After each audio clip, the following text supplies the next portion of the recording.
Mesinnya udah terpasang kembali.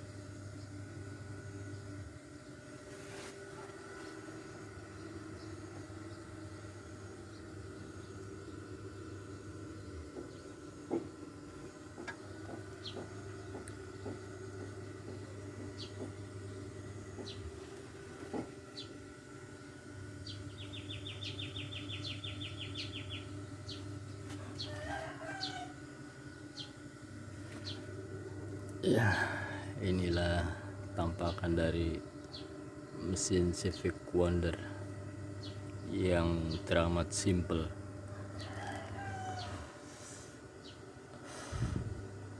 Ruang gerak kita bekerja juga lebih bagus kalau Civic Wonder. Sekarang kita tinggal masang karter bak oli ya.